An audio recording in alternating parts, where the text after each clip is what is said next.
بسم الله الرحمن الرحيم.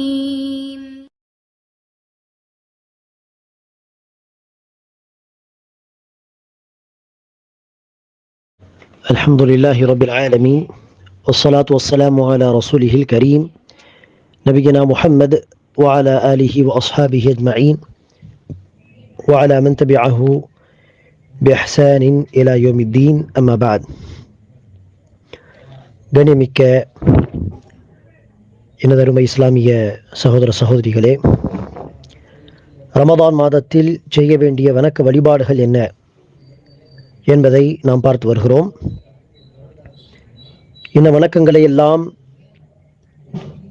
செய்து அல்லாஹ் சுப்ஹானஹு வ தஆலாவுடைய நெருக்கத்தை நாம் அடைய வேண்டும் என்பதை சொல்லும் பொழுது ஷேக் அவர்கள் உபதேசம் செய்கிறார். தில்கும் ஐயுஹல் இஹ்வத் வல் அஹவாத், இந்த வணக்க வழிபாடுகள் என் இஸ்லாமிய சகோதர சகோதரிகளே, நோன்பு நோக்கக்கூடிய காலத்தில் நீங்கள் கடைபிடிக்க வேண்டிய வணக்க வழிபாடுகள். மேலும் அல்லாஹ்வுக்கு மிக அதிகமாக பிடித்த விரும்பத்தக்க காரியங்கள், உண்ணாமல் பருகாமல் நோன்பு நோக்கக்கூடிய சமயத்திலே கடைபிடிக்க வேண்டிய விஷயங்கள் இவை எல்லாமே. அது இரவு தொழுகையாக இருக்கட்டும், பொய் பேச்சு புறம் பேசுதலை தவிர்ப்பதாக இருக்கட்டும், குர்ஆன் அதிகமாக ஓதுவதாக இருக்கட்டும், திக்ர் செய்வதாக இருக்கட்டும், துவா செய்வதாக இருக்கட்டும், இரவு தொழுகை, இது எல்லாமே நோன்பு நோக்கக்கூடிய காலத்தில் கடைபிடிக்க வேண்டிய விஷயங்கள். ولا شك أنكم إذا أخذتم بها ومشيتم على مقتضاها. எனவே இந்த நபிகள் நாயகம் காட்டி தந்த இந்த வணக்க வழிபாடுகளை நாம் கடைபிடிக்கும் பொழுது குந்தும் அல் உஸ்பத் அல் முஃமினா அல்லதி قال الله عنها, நாம் அல்லாஹ் சுப்ஹானஹு வ தஆலா புகழ்ந்து பேசக்கூடிய அந்த நம்பிக்கை கொண்ட கூட்டத்தை சார்ந்தவர்களாக நாம் இருப்போம். அல்லாஹ் அந்த நம்பிக்கை கொண்ட கூட்டத்தை பற்றி சொல்கிறான். ரிஜாலுன் ஸதகு மா ஆஹதுல்லாஹ அலை, அல்லாஹ்வுக்கு வாக்களித்த அந்த விஷயங்களை அந்த மக்கள் உண்மைப்படுத்தினார்கள், அதில் உண்மையானவர்களாக இருந்தார்கள். எனவே அல்லாஹ் ஒருவனை மட்டுமே வணங்கி வழிபடுவோம் என்று அஷ்ஹது அல்லா இலாஹ இல்லல்லாஹ் என்கிற கலிமாவில் ஒப்புக்கொண்ட பிறகு அந்த அல்லாஹ்வை வணங்கி வழிபட்டு நெருங்குவதற்கான வழிகள் தான் இந்த இபாதத்துகள். இதை செய்தால் நாம் அல்லாஹ்வுக்கு கொடுத்த அந்த வாக்கை உண்மைப்படுத்தியவர்களாக, அந்த வாக்கிலே உண்மையானவர்களாக நாம் இன்ஷா அல்லாஹ் இருப்போம். வல்லதி قال عنها ரசூலுல்லாஹ் ஸல்லல்லாஹு அலைஹி வஸல்லம், அத்தகைய கூட்டத்தை பற்றி தான் ரசூல் அவர்களும் சொன்னார்கள். லா தஸாலு طائفة من أمتي ظاهرين على الحق لا يضرهم من خالفهم حتى يأتي أمر الله. என்னுடைய உம்மத்தின் ஒரு கூட்டம் சத்தியத்திலே தொடர்ந்து சத்தியத்திலே நிலைத்திருக்கும், உறுதியாக இருக்கும். அவர்களுக்கு மாறு செய்யக்கூடியவர்கள் பிதஅத்வாதிகள் அந்த கூட்டத்துக்கு எந்த விதத்திலும் தீங்கிழைக்க முடியாது. அதாவது ஆதாரம் என்கிற விஷயம் என்று வரும் பொழுது எந்தவித தீங்கும் இழைக்க முடியாது, அல்லாஹுடைய கட்டளை, அதாவது கியாமத் வரும் வரை. ஹாதிஹில் உஸ்பத்துல் முஃமினத்து அல்லதி அஅத்தஹா ரமதான் وكونتها الصلاة وهذبتها العبادة هي التي, இந்த நம்பிக்கை கொண்ட இந்த கூட்டமானது ரமதான் உடைய மாதத்தில் அவர்களுக்கு தர்பியத் கிடைத்து தொழுகை மூலமாக மற்ற வணக்க வழிபாடுகள் மூலமாக அவர்களுக்கு தர்பியத்து கிடைத்து ஒரு சிறந்த கூட்டமாக அவர்கள் வார்த்தெடுக்கப்படுவார்களே ஆனால் அல்லாஹ் சுப்ஹானஹு வ தஆலாவுடைய ஒளி அவர்களுக்கு கிடைக்கும், பயபக்தி கிடைக்கும், ஹிதாயத்து கிடைக்கும்.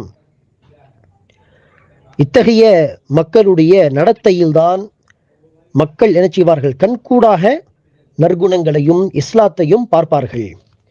எந்த இஸ்லாத்தை, நற்குணங்கள் உடைய போதனைகளை குர்ஆன் ஹதீஸிலே தியரியாக ஒரு வழிகாட்டுதல்களாக பார்க்கிறோமோ அதை கண்கூடாக இத்தகைய மக்களுடைய வாழ்க்கையில் தான் பார்க்க முடியும்.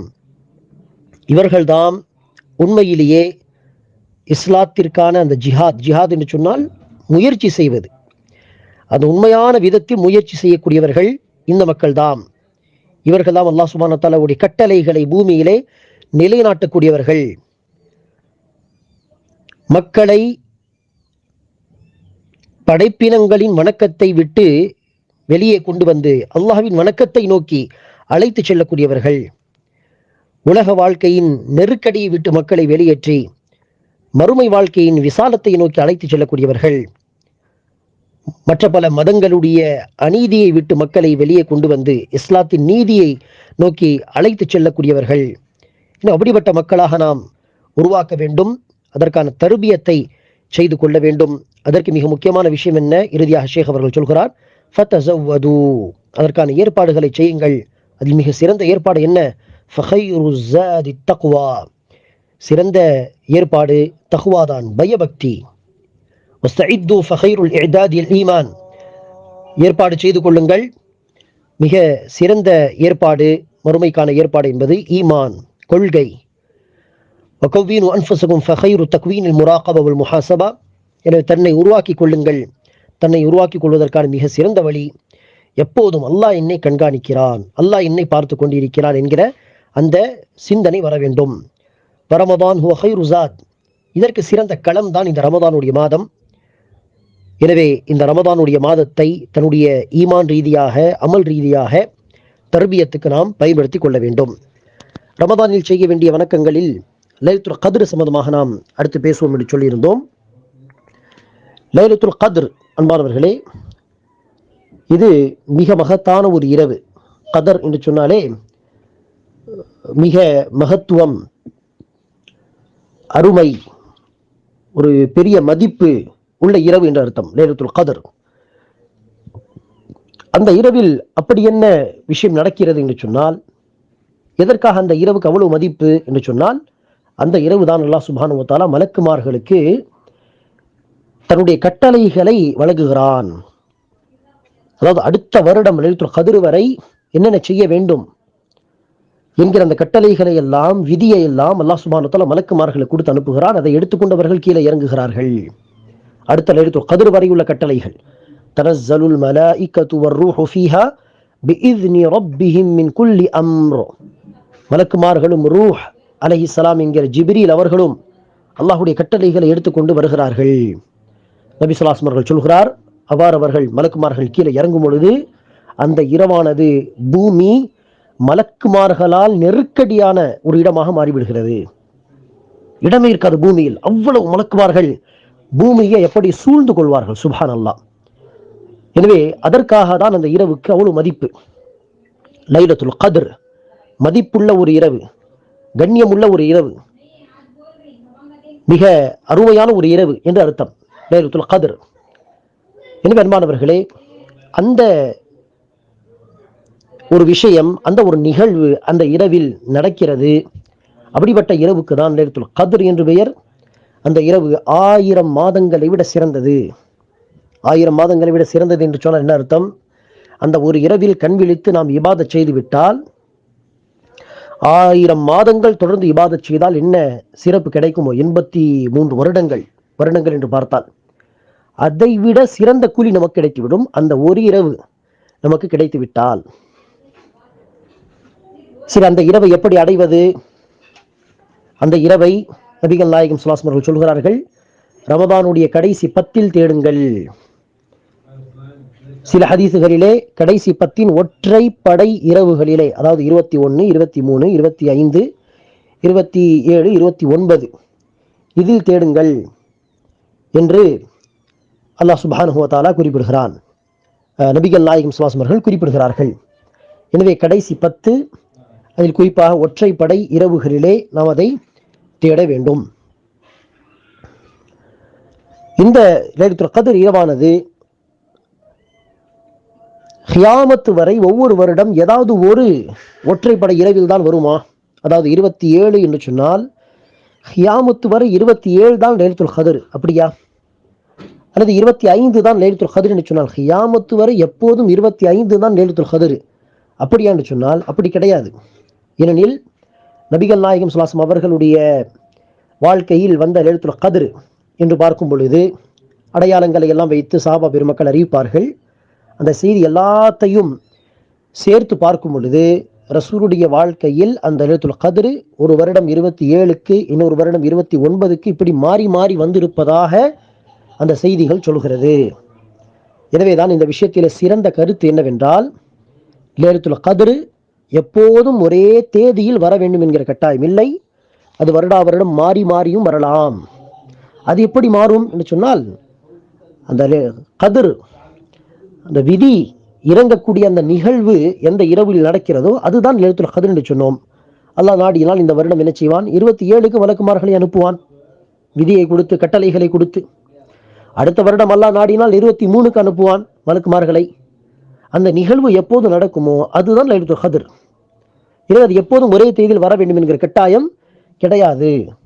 அல்லாஹ் குர்ஆன் இறங்கிய விஷயத்தை சொல்லும் பொழுது, இன்னா அன்ஸல்னாஹு ஃபீ லைலத்துல் கத்ர் என்று சொல்லும் பொழுது, லைலத்துல் கத்ர் இரவிலே நாம் இதை இறக்கினோம் என்று சொன்னால் தேதியை நாம் பார்க்க தேவையில்லை, எந்த தேதியில் இறங்கியது என்று பார்க்க தேவையில்லை. குர்ஆன் இறங்கிய அந்த இரவில் தான் லைலத்துல் கத்ர் இருந்தது, அதாவது அந்த கட்டளைகள் பிறப்பிக்கப்படும் இரவாக அது இருந்தது என்பதாக தான் நாம் எடுத்துக்கொள்ள வேண்டும். தேதியை பார்க்கக்கூடாது. அது 23க்கு இறங்கி இருக்கலாம். உதாரணத்திற்கு ரசூலுக்கு முதல் வஹி வழங்கப்பட்டது, ஆனால் அடுத்த வருடம் லைலத்துல் கத்ர் 27க்கு வந்திருக்கலாம். எனவே இது மாறி மாறி வரும். எனவேதான் கடைசி பத்தில் குறிப்பாக ஒற்றைப்படை இரவுகள், சில அறிஞர்கள் சொல்வார்கள் பின்பக்கத்தில் இருந்து ஒற்றைப்படை கூட இருக்கலாம், அப்படியும் சில ஹதீசுகள் உண்டு. அதாவது பின்புறத்தின் ஒற்றைப்படை என்று சொன்னால் 30 தான் ஒரு இரவு, 28 தான் இரண்டாவது ஒற்றைப்படை பின்புறத்திலிருந்து பார்த்தால், அப்படியும் சொல்கிறார்கள். சரி, குறைந்தது 1, 2, 3 என்று பார்க்கும் பொழுது 21, 23, 25, 27, 29 இந்த 5 இரவு கண்விழித்து நாம் இபாதத் செய்ய வேண்டும். 27 மாத்திரம் லைலத்துல் கத்ர் என்று சொல்லி பல பேர் நினைச்சுகிறார்கள். அந்த இரவுக்கு மட்டுமே ஒரு கண்ணியத்தை தருகிறார்கள். அது தவறு. 5 இரவுகளுக்கும் சரிசமமான ஒரு கண்ணியத்தை கொடுத்து, மதிப்பை கொடுத்து கண் விழித்து இபாதத் செய்ய வேண்டும். அதில் அரை மணி நேரம் 1 மணி நேரம் தூங்கினால் தவறில்லை, தேவைப்பட்டால் அப்படி செய்யலாம். ஆனால் அதிகமான நேரங்களை இபாதத்துக்காக குர்ஆன் திலாவத், இரவு தொழுகை, இஸ்திக்ஃபார் செய்வது, துவா செய்வது என்று அந்த இரவை நாம் உயிர்ப்பிக்க வேண்டும். அந்த லைலத்துல் கத்ர் என்கிற அந்த சிறப்பை அடைய நாம் முயற்சிக்க வேண்டும். இதில் சிலருக்கு ஒரு சந்தேகம் வரும். என்னவென்றால், சிலர் இன்டர்நேஷனல் பிறை என்கிற பெயரில் ரமதானை ஆரம்பித்து விடுகிறார்கள். ஆனால் சிலர் லோக்கல் பிறை என்கிற பெயரில் ஒரு நாள் தாமதமாக அடுத்த நாள் ஆரம்பிக்கிறார்கள். அப்படி இருக்க அந்த மக்களுக்கு 21, இந்த லோக்கல் பிறை என்று சொல்லி அடுத்த நாள் ஆரம்பித்த மக்களுக்கு அது 20. எனவே இவர்களுக்கு ஒற்றைப்படை என்று சொன்னால் அவர்களுக்கு அது ஒற்றைப்படை கிடையாது. அப்படி இருக்கும் பொழுது எப்படி லைலத்துல் கத்ர் கிடைக்கும் அந்த மக்களுக்கு? ஒன்று இவர்களுக்கு கிடைக்கும் அல்லது அவர்களுக்கு கிடைக்கும். அது எப்படி என்று கேட்பார்கள். இதில் அதிகமாக தன்னுடைய மூளையை செலவு செய்யாமல் மக்களோடு ஒற்றுமையாக இருப்பதை நாம் என்ன செய்ய வேண்டும்? முதலாவதாக அதற்கு முக்கியத்துவம் தர வேண்டும். மக்களோடு ஒற்றுமையாக இருந்து ரமதானை ஆரம்பிப்பது, ரமதானை முடித்து பெருநாள் கொண்டாடுவது எல்லாம் ஒற்றுமையாக செய்ய வேண்டிய விஷயங்கள். ஒற்றுமையாக செய்யும் பொழுது இப்படி ஏதாவது மாறுபட்டால், ஒரு நாட்டில் முன்கூட்டி ஆரம்பித்து நாம் அடுத்த நாள் ஆரம்பித்திருக்கிறோம், இப்படிப்பட்ட வேறுபாடு இருந்தால் அங்கு அதிகம் யோசிக்க தேவையில்லை. அப்படியே பின்னால் சென்று யோசித்து பாருங்கள். ரசூல் ஸல்லல்லாஹு அவர்களுடைய காலத்தில் அல்லது பின்னால் இருந்த காலத்தில், ஏன் ஒரு 100 வருடங்கள் முன்பு வரை கூட இருந்த நிலையை யோசித்து பாருங்கள். அதை யோசித்து பார்த்தால் இந்த விடயத்தை குறித்து அதிகம் யோசிக்க தேவையில்லை. 100 வருடங்கள் முன்பு வரை இருந்த நிலை என்ன? ஒரு நாட்டில் பிறை பார்த்து ஆரம்பிப்பார்கள். அந்த நாட்டில் பிறை பார்த்தது குறித்து நமக்கு ஒண்ணுமே செய்தி எல்லாம் தெரியாது. நாம் அடுத்த நாள் உதாரணத்திற்கு பிறையை பார்த்து ஆரம்பிப்போம். அப்படி இருக்க அந்த காலத்தில் யாருக்கு பிறை முன்பாக தெரிந்திருக்குமோ அவர்கள் ஆரம்பித்திருப்பார்கள். அவர்களுக்கு எப்போது 21ஆம் இரவோ பல நாட்டு மக்களுக்கு அது 20வது இரவாக இருக்கும். அவர்களுக்கு 22 சொன்னால் அவர்களுக்கு இது 21. எனவே சமீப காலம் வரை இந்த வேறுபாடு இருக்கத்தானே செய்தது. அப்படி இருக்க அல்லாஹ் சுப்ஹானஹு வ தஆலா யாராவது சில மக்களுக்கு மட்டும்தான் லைலத்துல் கத்ருடைய சிறப்பை தருவானா? இல்லை. ரசூலுடைய கட்டளை என்ன? பிறையை பார்த்து ஆரம்பியுங்கள், பிறை பார்த்து முடியுங்கள். எனவே அவர்கள், அந்த நாட்டு மக்கள் பிறை பார்த்து ஆரம்பித்தார்கள் எப்போது அவர்களுக்கு தெரிந்ததோ. அந்த விதத்தில் அவர்களுக்கு 21, 23 அவர்களுடைய கணக்குப்படி அவர்கள் கண்விழித்து இபாதத் செய்யட்டும். மற்ற பல நாட்டு மக்கள் தன்னுடைய பகுதியில் அடுத்த நாள் தான் பிறை பார்த்து ஆரம்பித்திருந்தால் அவர்களும் ரசூல் சொன்னதை தான் நடைமுறைப்படுத்தினார்கள். அவர்களுக்கு ஒரு நாள் தள்ளிதான் என்ன செய்யும், 21, 23 வரும். அல்லாஹ் அவர்களுக்கும் கூலி தருவதற்கு போதுமானவன், இவர்களுக்கும் கூலி தருவதற்கு போதுமானவன். இன்னும் அந்த சர்ச்சையில் போகாமல் ஒற்றுமையாக இருப்பதை நாம் கடைபிடிக்க வேண்டும். லைலத்துல் கத்ர் இரவை கடைசி 10 அதில் குறிப்பாக ஒற்றைப்படை இரவுகளை குறைந்ததாக 5 இரவுகளிலும் கண்விழித்து இபாதத் செய்து அந்த இரவை நாம் அடைய முயற்சிக்க வேண்டும். அல்லாஹ் சுப்ஹானஹு வ தஆலா நம் அனைவருக்கும் அந்த பாக்கியத்தை தருவானாக. அந்த இரவிலே ஓத வேண்டிய துவா என்று நபிகள் நாயகம் ஸல்லல்லாஹு அலைஹி வஸல்லம் அவர்கள் ஆயிஷா ரலியல்லாஹு அன்ஹா அவர்களுக்கு சொல்லிக் கொடுத்த பிரார்த்தனை தான், அல்லாஹும்ம இன்னக அஃபுவுன் துஹிப்புல் அஃவ ஃபஅஃபு அன்னி. ஆதாரபூர்வமான செய்தி. சில பேர் இது பலவீனமான செய்தி என்றெல்லாம் சொல்வார்கள். ஆனால் அப்படி அல்ல, ஆதாரபூர்வமான செய்தி. நாம் தாராளமாக அந்த துவாவை ஓதலாம். அல்லாஹும்ம இன்னக அஃபுவுன் துஹிப்புல் அஃவ ஃபஅஃபு அன்னி. யா அல்லாஹ், இன்னக அஃபு, நீ மன்னிக்க கூடியவன், துஹிப்புல் அஃப், மன்னிப்பை நீ விரும்புகிறாய், என்னுடைய பாவத்தை மன்னித்து விடு.